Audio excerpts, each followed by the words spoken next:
Welcome to the Get Real Podcast, your high-octane boost of full-on reality therapy for personal, business, and investing success with your host, Ron Phillips, because somebody's got to tell it like it is. Hey, everybody. Welcome back to the Get Real Podcast. Ron Phillips and Heather Marchant.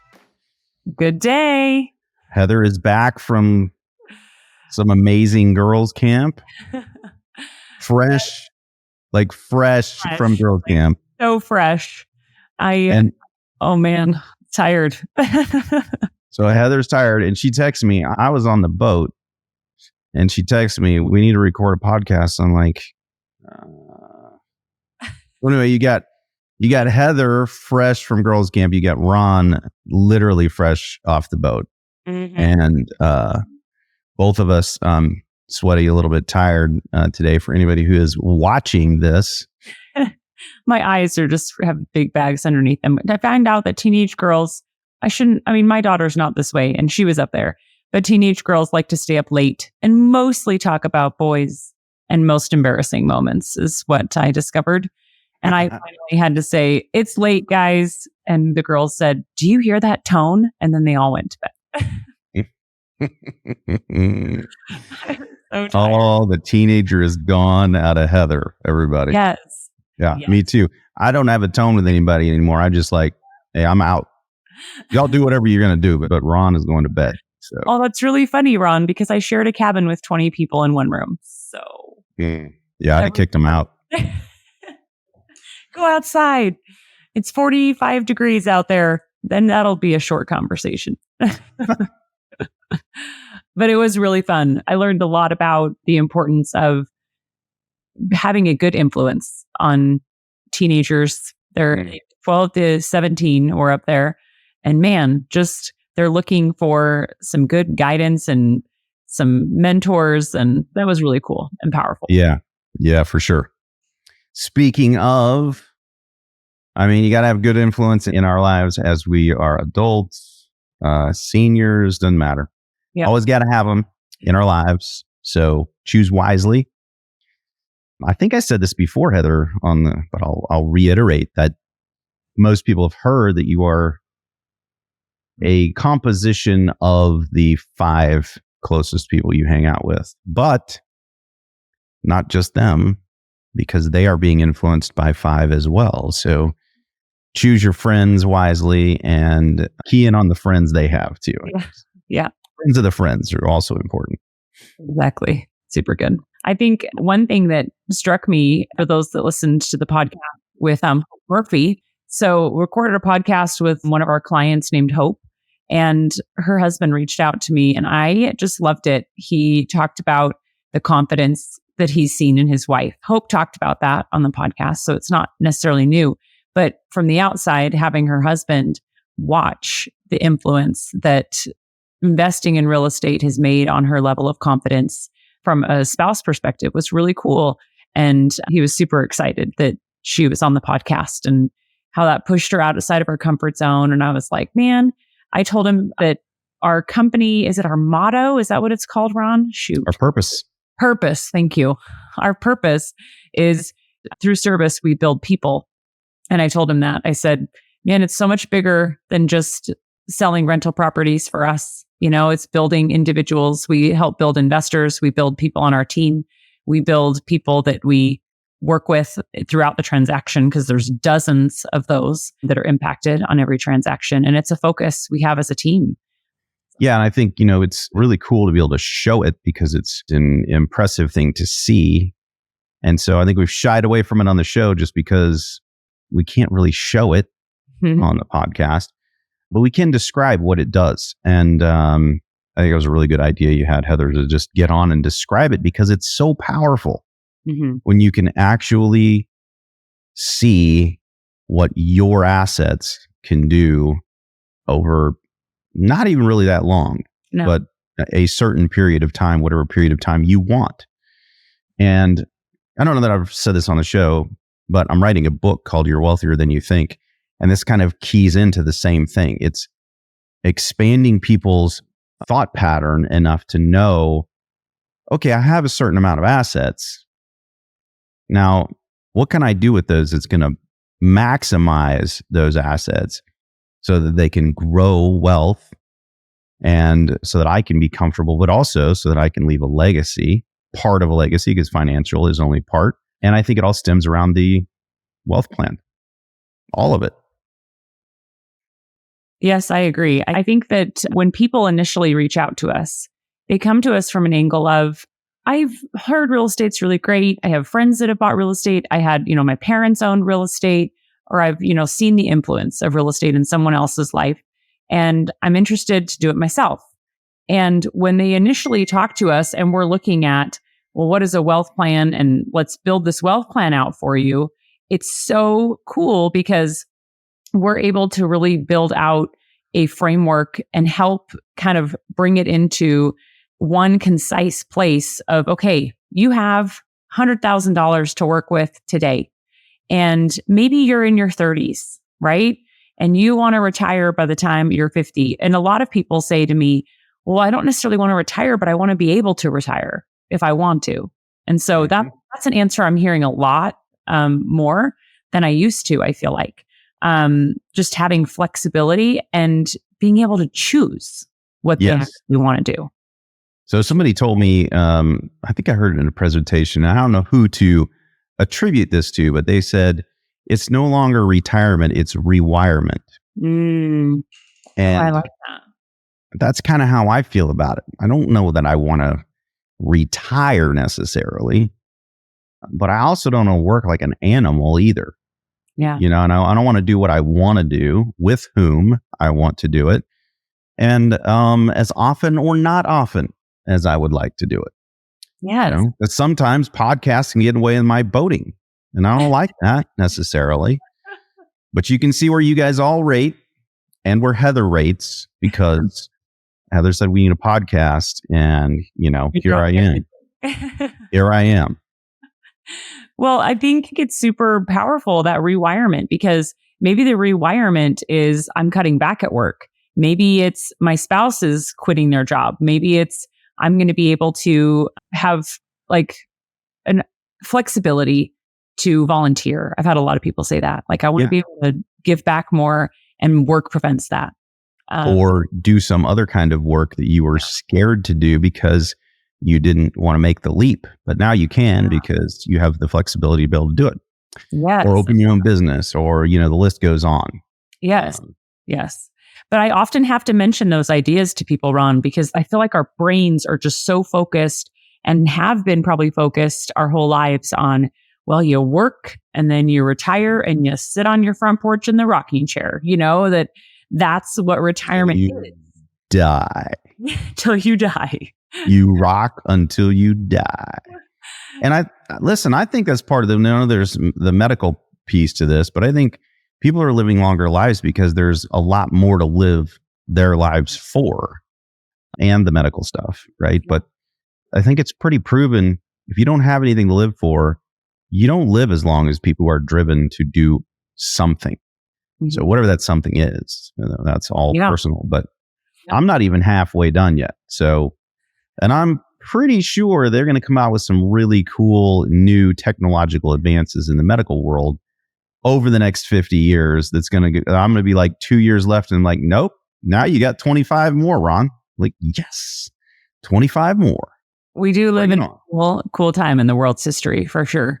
One other thing that I hear often from people is having a legacy, being able to help their kids get on a good path financially, especially, but also having time to spend time with their families and be with their children, grandchildren. I mean, just that. So that's really an important part of the wealth plan that people don't expect. I think when they talk to us, they think we're going to talk dollars and cents and build a wealth plan.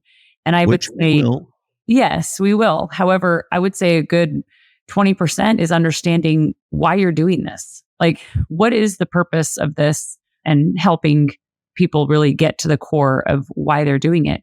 And it's so important, Heather, because that informs where, what, for how long, how you plan on repositioning. All of that stuff is determined based on why we're doing this. Exactly. What's the end goal here? And so that stuff is all really important. I think people who don't understand that, sometimes they can get a little impatient. They want to get down to the numbers. They want to see what's going on. But the numbers are only a part of the story.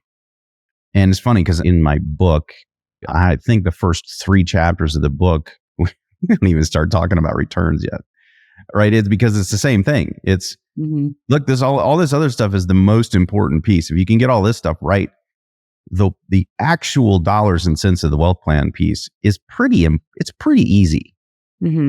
It's not exactly that complicated, guys. Yep. That takes probably the shortest amount of time, is to really just delve into the numbers. Because we talk about, like, what are your fears? What do you expect from us? And those kind of questions. One thing I really love is when I have a couple, like spouses, that can come into this and they've usually not even talked about this. Like, I would say 95% of the time, these are new questions that they haven't asked each other or asked of themselves. And so those questions for me in building out a wealth plan are probably some of the most important questions. Why are you doing this? What are your worries and concerns? And what do you expect from me in helping you through this process? Because those few questions help me to know what type of property is a good fit. And if real estate is a good fit at all. Yes. Because this is not for everybody. As much as we preach that this is the best thing since sliced bread, it is not for everybody. In no way, shape, or form is it the best thing for everybody. Yep, I agree. Those questions can help me say, okay, this is a great property for you because it's new construction. You're going to have less turbulence, because they bring up, oh man, I am really scared of having problems, losing money, those kind of things. Then I say, okay, if that's a big fear for you, then let's go down this path. If they're wanting higher rates of return, I'm like, okay, new construction is not going to be your huckleberry. And let's start with one. Let's not go getting crazy. Because there are people, we get people a lot of times once we actually show somebody visually what they can do with their money, people tend to get really excited. But so they can forget about the front part where they said, yeah, I'm concerned about this and this and this and this. But we don't forget that stuff. So when you tell us you want to start with 8 properties, we go, well, I mean, maybe you do. Yeah. But maybe since you're scared and concerned, that might shove you behind the toilet in fetal position for at least half of the time we're under contract. Maybe we should start with 1 so you can figure out what the process is. And then if you like the process and you can figure it out, it gets easier the second, third, fourth, fifth time, and on and on and on. True. But the first time, it really is scary.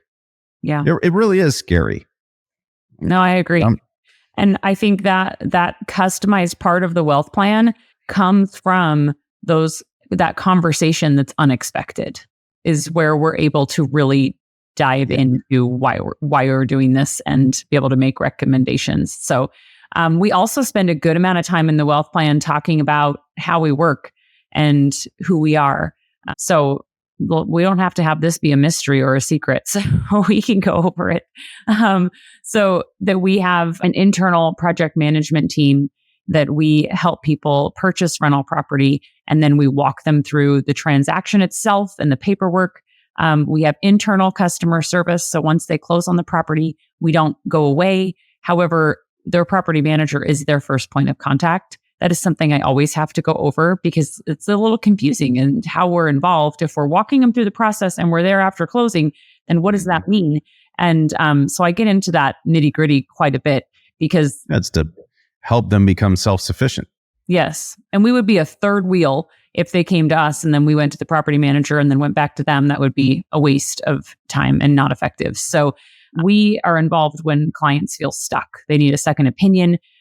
Or just need assistance beyond what their property manager can provide. So that's when we get involved post-closing. But I actually love that, clients who bought 10 years ago could call us today and say they have a problem with their property manager, and we could be effective. We could help if they have a problem. So even if we don't even actively sell in that market anymore, we have a lot of long-term relationships, which is super, super fun, actually. I grow to love the people that we work with on the seller side, property manager side, title company side, all those people we've met face to face often, and it's really cool. And then our team members that we help clients establish a team to be successful in the local market. Mm-hmm. So property management companies, title companies, IRA custodians, if you need a 1031 and need help just setting all that up to make sure it satisfies the IRS requirements, we have people that can help with that. Our master insurance policy we've talked about on here before. Basically, we find ways to throw our weight around and our bulk buying power so that we can help our clients save money, be successful. And that's really rewarding and really fun because we get those same benefits because we invest in real estate also. So, yep, it works for everybody that way. Yes, right? Yes, it does. And then after all of this fun, touchy-feely stuff, we get into the nitty-gritty and we start going over something that's also typically really eye-opening, Heather, which is kind of, not a complete personal financial statement, but kind of a balance sheet piece of the asset of a personal financial statement where we ask people to remember where all of their assets are. And we start to teach them what the rules are for each one of these, what we call asset buckets, where there are different unique types of assets that I guess they act in a different way with respect to real estate. Yep. So it's a fun part because I don't know about you, but when I'm talking to clients, a lot of times they've never done a personal financial statement. Yep. And a lot of times they've forgotten about assets that they have. And once you actually put it all down there, they typically have more assets than they think they did. A lot of the assets that they have, especially if they own real estate at all, are worth more than they thought they were. Mm-hmm. And it's a pretty eye-opening experience. And also the education piece to understand how each of those buckets interact with real estate, how they can be used with real estate. Yeah. That's often an education portion, to really help them understand what happens if, I had a good friend and her husband reach out to me after the WIN webinar, the Women's Investor Network webinar, and they were surprised by their options. And we've been friends for several years, like, hey, this bucket of money here, that's accessible to you. Let me explain how and why. And you can purchase real estate there. And they came out of the call with like 4 different options of what they could do. And I think they came in thinking, well, we'll save up and be ready, later this year type of thing. And I was like, well, let me talk to you about ways you could do it now if you wanted to, right? And so it's really showing options and opportunity. And then at that point, you actually have an educated decision to make, right? Which is cool. It's like, what's possible? Now let's dial into where you want to get started. Yeah. And which bucket are we starting in? Yep. Because a lot of the times, most of the people we sit down with, they have assets in several different locations. Mm-hmm. And depending on what they told us up front, at this point, we can help you discover where is the best place to start. Which set of assets should we start with? And that's also a pretty interesting process to watch people go through. Which one of these is actually producing a return? Yeah. And they usually don't know. Yeah. They haven't looked at them for a long time. Let's dig in and find out, because if your stock portfolio is really producing well, or if you're, if this pool over here is producing, but this one over here sucks, well, let's use the sucky money. Why would you use the stuff that's making, just because it's easiest doesn't mean it's the best. Yes. Right? Yes, exactly. And I think that's worth the minute. No, I was just to say that I think that's worth the time to delve into all of that. And like you said, half the time they haven't done it in a while or ever. So, and it's not like, none of us are financial planners. We're not financial advisors, but we're smart enough to be able to tell people, hey, look, this is what you have. This is what, you can tell me what it's doing. And then you can look at it at that point. Basically, all we're doing is saying, hey, let's pull back the curtain and let's let you guys take a look at this. And then you tell us where you want to start, but you tell us where you want to start based on having some information, actually, some data behind what we're talking about. So think it through, because a lot of times I think people left to their own, without doing a wealth plan, people would come in and they were like, yeah, let's just buy with, this cash they got sitting over here. Well, without thinking about the fact that they have an IRA sitting over there that's not doing anything. It's just got cash sitting in it. Or, various other places that they have money. Mm-hmm. And man, I just met with somebody, I don't know, about a month ago, and they had 4 properties worth like $1.5 million. And all they really wanted in life is to be able to make $120,000 a year. And those 4 properties should have been making more than that. And they weren't. And once I showed her, hey, look, this is what should be happening. And here's the reason why it's not happening, because it's not that these properties are bad properties. They're just overpriced for what the rent you're getting on them is. And so you're not cash flowing very well.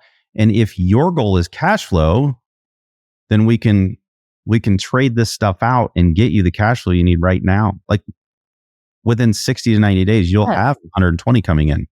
Yeah. And I think her head exploded. I was like, I know. It's my favorite part. Well, one of my favorites. Without this wealth plan, we wouldn't even know. Mm-hmm. She would have been on a slow track, for, I don't know, another 10 or 15 years trying to buy property a year. When she bought those really, really well, it's just now they're not producing very well because the prices have gone up so much. So you can capitalize on a lot of that market gift that was given. So yeah, I agree. So we jump through different scenarios. We can, do multiple plans if needed too, with different options. Like let's pick 2 properties and let's pick 5 properties, that kind of thing, and show the different ways you can accelerate the speed of money with doing things like that. And then we actually have the opportunity to print and share it's like an 8 pages walking through the whole process and how this all works and how you, like you said, Ron, like trading out, property. It's a 1031 exchange, but I call it a reposition often too, repositioning the equity that you have, moving it from one property to another. It's not as complicated as I think a lot of people think it is too. So just the power of time. It is complicated unless you're working with people who are used to doing it. If you try to do it on your own, that's what most people say. Well, I've done this in the past. It's really, really complicated. And the reason that it is super complicated is because they're using realtors who don't have any kind of control over the real estate. And so if something blows up, then it can blow up a portion of their 1031 exchange. And, because you have to identify the properties. And then if the seller freaks out and, doesn't close, then you're screwed. And all these different things that can happen with a 1031 exchange. It makes it really complicated. And then just looking for good deals. If that's not what you do for a living and you already have a day job that's, 40 to 60 hours a week, you don't have a whole lot of time for that. So it does get really complicated and there's a lot of stress. Yeah, true. We make it a lot easier because we do have control somewhat over the properties and we have all of the expertise and the people on the team that you need to make it about as seamless as you can make it for a 1031. It's still a big deal, but we make it manageable. That's right. Within our software that we built, we actually have a red flag that shows up on the order, showing an order for property, like a file that shows this is a 1031 exchange, so that everyone on the team can say, oh, we got to make this happen. No ifs, ands, or buts about it. Like this has to move through. And then the other thing why I say it's usually not really that stressful is that we are typically identifying properties as replacement during the closing process on the property that's being sold. And so that 45-day window to identify property, the goal is to close property so that it removes a lot of that stress. So if we have the luxury of knowing our timeline, it makes a massive difference to make it just feel like any other transaction, Yep. Let us help from the beginning if it's a lot easier. Yes, that's right.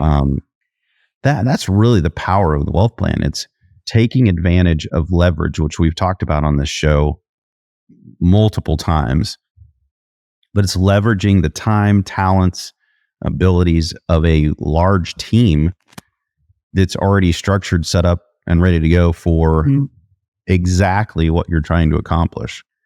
And, that's something that I think a lot of people overlook is how can I use leverage in my life to allow me to do what I want to do, but still get all this other stuff done. And this is one of those things. You can spend an hour on the phone with us and man, you can have a really clear path.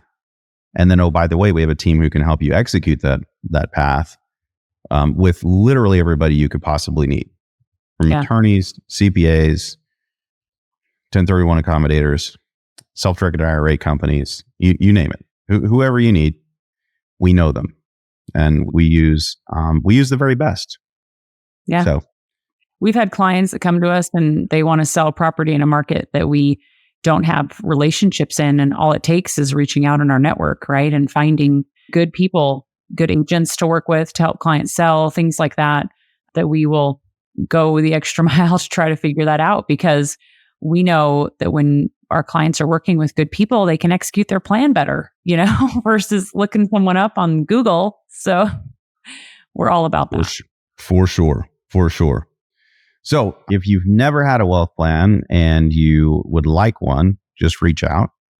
We're happy to set one up with one of our investment property specialists. And now you know what it's like. So you don't have to be concerned or scared about it, freak out. It's all about you, really. It's not really about us. It's all about you. And from the beginning, I think you'll feel that way because we're going to be asking questions that are specific to you and to your goals, to your needs, and to where you're starting, because not everybody's starting in the same place. That's right. But everybody can do this. That's the cool thing. I mean, everybody can do this. Not everybody should, but everybody can. That's right. Awesome. I love it. And don't worry. We'll let you know if you shouldn't. Yeah. Don't worry. We'll let you know. It's like, I don't think this is for you. I don't think so. Yeah. Those are the calls I don't like, because I'd like to be able to help everybody. But I do. I have given that feedback before. Like, I don't think you're going to love this. I think it's going to be draining on you. And maybe you just get a financial advisor and let them, just to handle it. Yeah. Because this is not going to go well.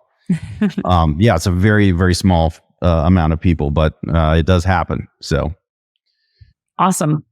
Well, I think that's a great summary. If you can reach out on rpcinvest.com/wealth plan and fill out a form there, and we'll reach out to you to schedule. You're welcome to email invest@rpcinvest.com, and we're happy to get this scheduled for you. Yeah. And until next week, get out there and make something happen. I'm going to get back on the boat. See you guys. Thank you. This has been the Get Real Podcast. To subscribe and for more information, including a list of all episodes, go to getrealestatesuccess.com.